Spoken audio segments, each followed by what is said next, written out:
You can be seated. Open to Judges chapter 6.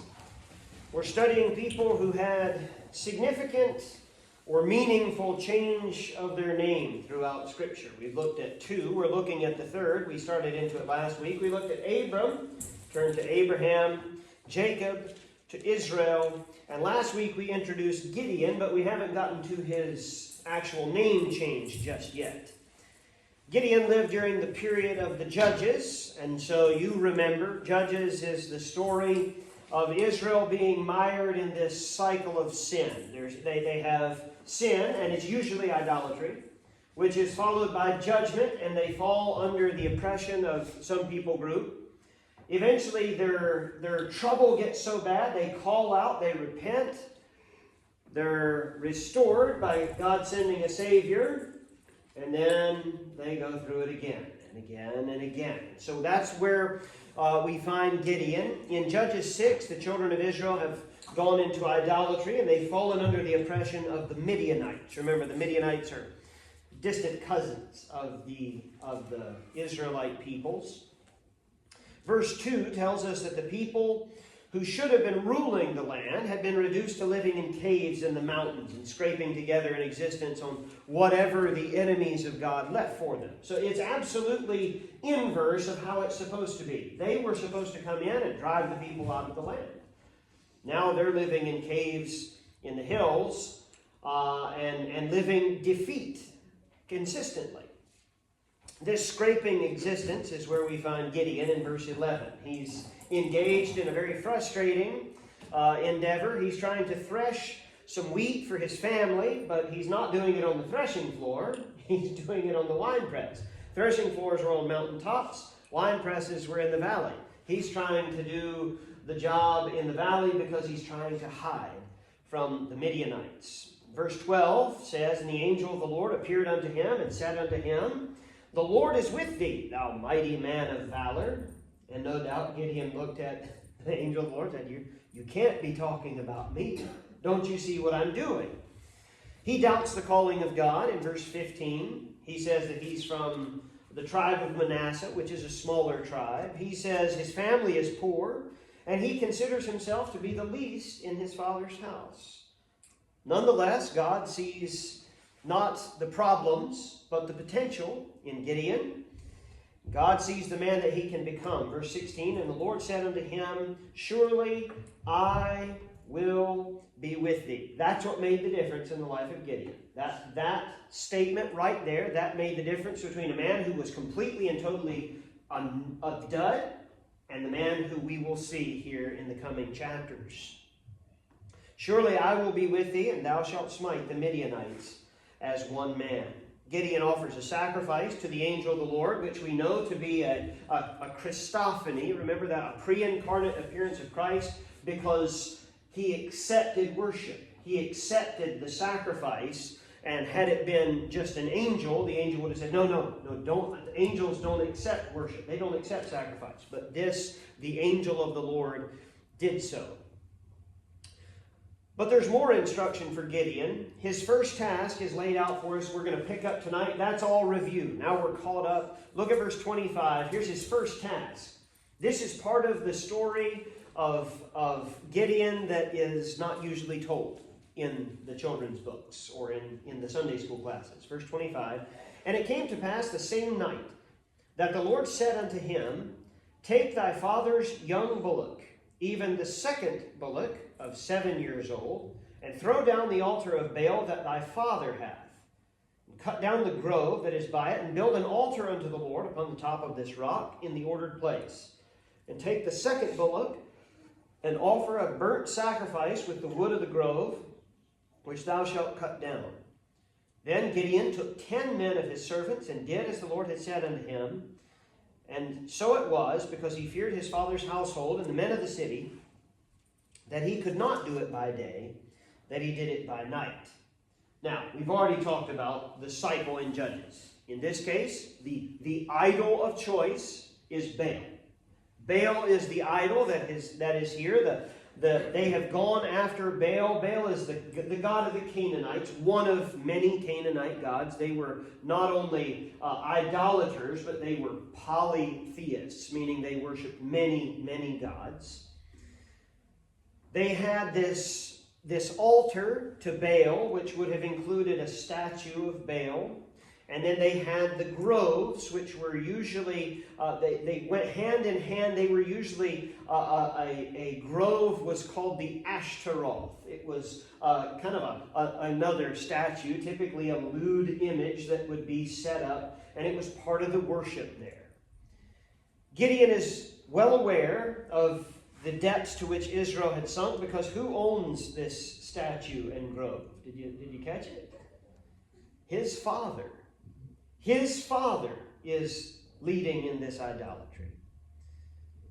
And we could ask the question, couldn't God have chosen someone who was not so close to the problem? Certainly God could have. It's difficult to confront sin in your own family, but that's exactly what God is ordering Gideon to do. He says, hey, look, I want you to do this. Again, your father, and we'll see here in a few moments, apparently his father, whose name is Joash, was something of a leader, which kind of goes against what we were thinking about with Gideon and what his excuse was when he said, no, I can't, I'm just the least. Apparently, there was some leadership in the family there. But deliverance could only come after this cleansing. 1 Peter 4:17 gives us a parallel principle in the New Testament. It says, for the time has come that judgment must begin at the house of God. Where does God look for purity first when he looks at the world? Not in the world. God doesn't expect Washington to clean up its act. God doesn't expect the lost people to start acting like saved people. Rather, he expects saved people to clean up their act, to start doing those things that are necessary. That's what it is. Deliverance will only come after this cleansing. Their job description is fourfold here. Number one, they're to throw down the altar of Baal that thy father hath. And this was to be done, it's kind of interesting, with a specific ox. The second one, perhaps the second one in a team. The ox is 7 years old, it says here. These altars are not what you have pictured in your mind either. When we think of an altar, biblically, we think of a pile of rocks, about like this, right? You think of an altar that you would stand in front of. That's not what the altars of Baal were. The altars of Baal, they've uncovered them in archaeology. Some of them are 5 feet wide and up to 26 feet across. So when we're talking about an altar, we're not talking about a little thing. We're talking about a big thing. So Gideon is supposed to use this specific ox to tear down the altar, and that's probably why he enlisted the help of these other 10 men. So this isn't a job for one man. This is going to take all night for 11 men. This is a big job. They're to tear down the altar, to cut down the grove. Again, the grove, the trees that are planted near the altar, including the Ashtaroth pole, they're to cut that down. So they're going to chop those down, and they're going to chop those up. They're going to chop those into firewood because they're going to be used. They're going to then build an altar. Now, what's something about the altars of Jehovah? You remember, what is it about the stones in altars to Jehovah? They can't be fashioned. They have to be uncut stones. Right? Why does God want it to be uncut stones? I'm convinced. I'm convinced. The picture, God isn't interested in our works to come to him. So uncut stones. So it's not that they tear down the altar of Baal and then pile those rocks up and say it's an altar to Jehovah. Likely this included getting new rocks, bringing them in, building an altar. Altars to Jehovah were not as large, and again, only used uncut stones. And then they're to make an offering on the altar of Jehovah. They're to use that particular bullock. Maybe it's the prize one. Who knows? Maybe I would imagine it probably is the best. They're to use that particular bullock, and use the wood from the grove as fuel. So Gideon goes home and he prepares for a busy night. He enlists the helpers, it says 10 men of his servants. Meaning what? Meaning they're his servants, not his father's servants. How large of a household do you have to have where the son has 10 servants? Probably at least they've got some juice here in Manasseh, apparently. They accomplish this arduous task overnight to avoid confrontation with the townspeople. You read there at the end that he could not do it by day, so he did it by night because he was scared. You're going to see that repeated through the life of Gideon. And we're not going to cover the whole life of Gideon in detail, but he often would kind of back off. His faith would waver a lot. But he does this, and then comes the response. Wouldn't it be neat if others were always understanding and excited about our obedience to God? It'd be neat, but it's not the way it is. And it's certainly not what happens here. In Judges 6, they were not happy with Gideon. Verse 28, it says, "And when the men of the city arose early in the morning, behold, the altar of Baal was cast down, and the grove was cut down that was by it, and the second bullock was offered upon the altar that was built. And they said one to another, Who hath done this thing? And when they inquired and asked, they said, Gideon, the son of Joash, hath done this thing. Then the men of the city said unto Joash, Bring out thy son that he may die, because he hath cast down the altar of Baal, and because he hath cut down the grove that was by it. Joash said unto all the people that stood by him, Will ye plead for Baal? Will ye save him? He that will plead for him, let him be put to death while it is yet morning. If he be a god, let him plead for himself, because one hath cast down his altar. Therefore on that day he called him, Gideon, Jerubbaal, saying, Let Baal plead against him, because he hath thrown down his altar. Jerubbaal, there's the name change. Gideon, his father gives him a nickname, Jerubbaal. Imagine the surprise and frustration of these men to awaken and find out that their God has been totally destroyed in one night. Also kind of embarrassing. You don't want that of your God. That's one thing that you expect of gods, is that they take care of themselves, and their God didn't. Apparently, though living in the house of an idolater, Gideon had something of a reputation for standing for Jehovah. That's the people kind of put two and two together. They answer the question, Who did this? And they talk amongst themselves. They say, it must have been Gideon.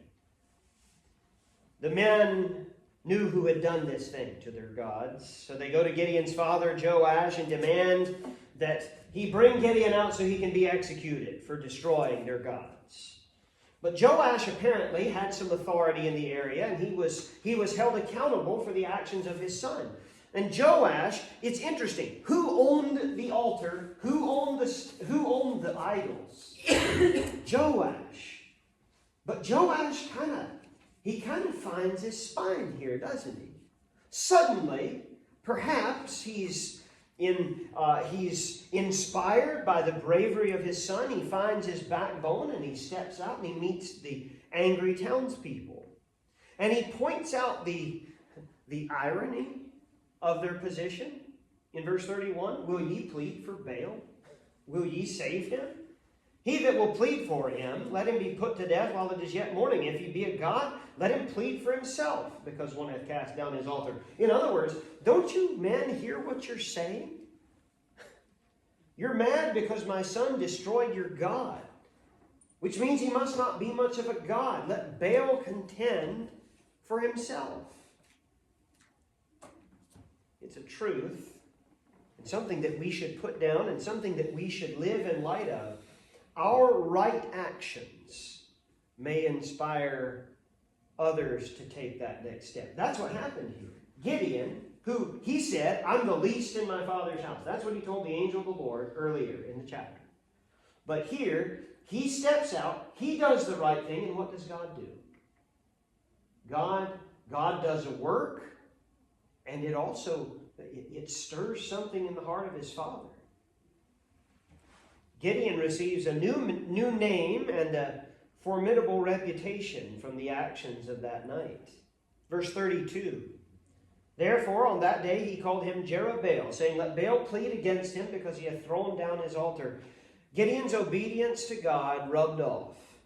It lit a fire under his father, Joash. And Joash obviously knew the truth, but for whatever reason, maybe he had just gone along to get along. You hear that phrase occasionally? We're just going to go along to get along. Well, apparently Joash had been doing that. Apparently he'd been going along to get along. He owned the idol. He owned the altar. And suddenly his son steps up, knocks it down, and suddenly it seems that he realizes what he's done. Again, just by way of application, it is impossible to know who your obedience to God will affect and how it might inspire them. But Gideon's job is not over. Again, this is part of the story of Gideon, but this isn't even the part you know that well. The part we know about Gideon is coming next. His reputation as the one who defeated Baal would make it easier for him to gather an army, though, to go against the Midianites who did worship Baal. It's interesting, though, the order of events. I made the point earlier that deliverance will only come after cleansing. Interestingly here, God had Gideon defeat Baal publicly before he needed to gather an army to go and defeat the Baal worshippers. They took the false god out at the knees. Now they're going to deal with his followers. And their followers are pretty numerous. What's the rest of the story? I'm going to give it to you just real quick here. Gideon kind of rode the swell of excitement following his obedience to God and destroying Baal's altar. So now again, we've taken out the god. Now it's time to go after the followers. Verse 1 of chapter 7. Then Jerubbaal, who is Gideon, and all the people that were with him rose up early and pitched beside the well of Harod, so that the host of the Midianites were on the north side of them by the hill of Moreh in the valley. Now Judges 8 tells us that there was approximately 130,000 of the Midianite hordes. That's a pretty sizable army by any measure. Gideon issues a call to arms, and it goes out amongst the different tribes of Israel. Manasseh would certainly be among them.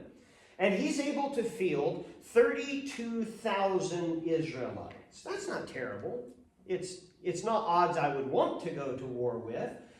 32,000 versus 130,000. That means that every man has to kill a few. Everybody has to kill a few of the Midianites. But God is not ready for these 32,000 Israelites to go into battle just yet. Verse 2, And the Lord said unto Gideon, The people that are with thee are too many for me to give the Midianites into their hands, lest Israel vaunt themselves against me, saying, Mine own hand hath saved me. Now, if they went to battle, 32,000 to 130,000, and they won, what are those 32,000 guys going to come home and say? Pride. You should see what I did. You should see how many I took out. Through several different reductions, the first means was Gideon was supposed to say, look, anybody who's scared, go home. And 20-some thousand men went home. That's pretty rough.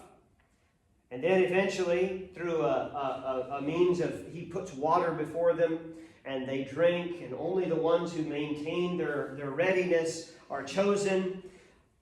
And so Gideon's army had been at 32,000. It's reduced to 300. In case you're wondering, I did the math. That means that every one of Gideon's soldiers has to kill 433 Midianites. Those odds would be called impossible. There's no way that those 300 men, as they go into battle, no doubt, the vast majority of their families and their friends had the thought, I'll never see them alive again.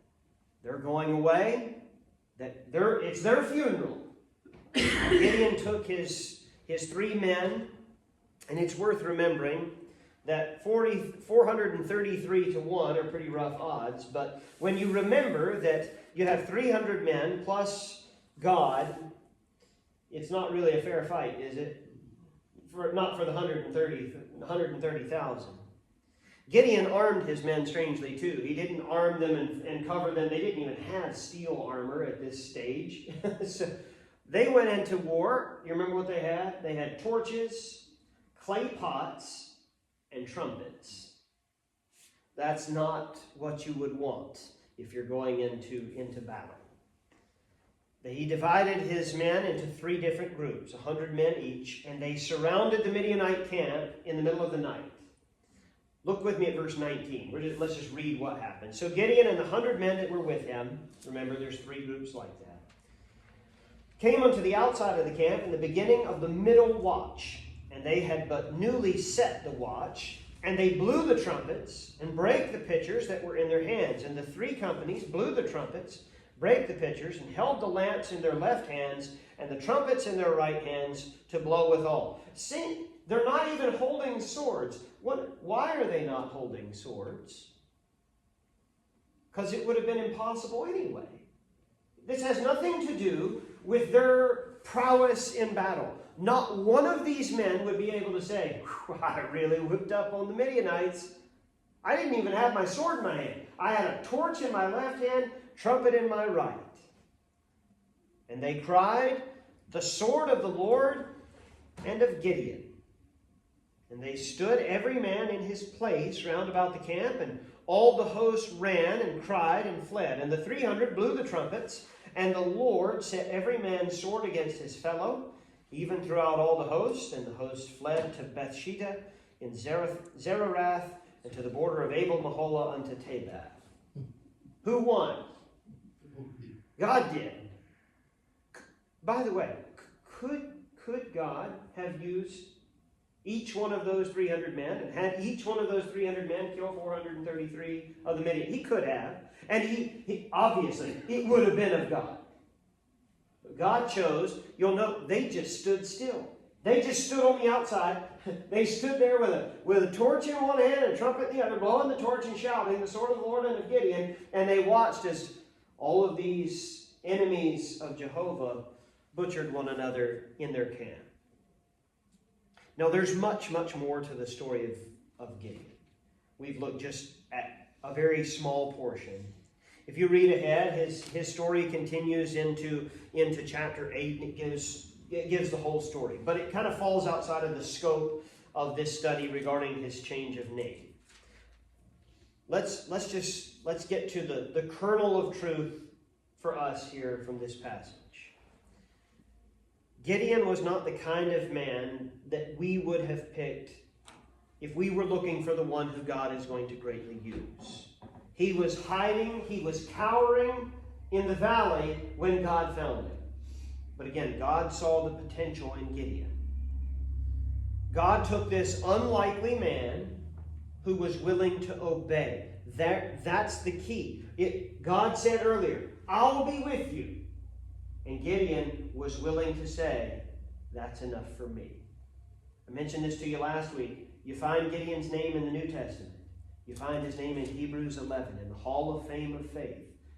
Gideon has, in these few chapters, and we skipped over it, the story of Gideon. He's the one who put out the fleece.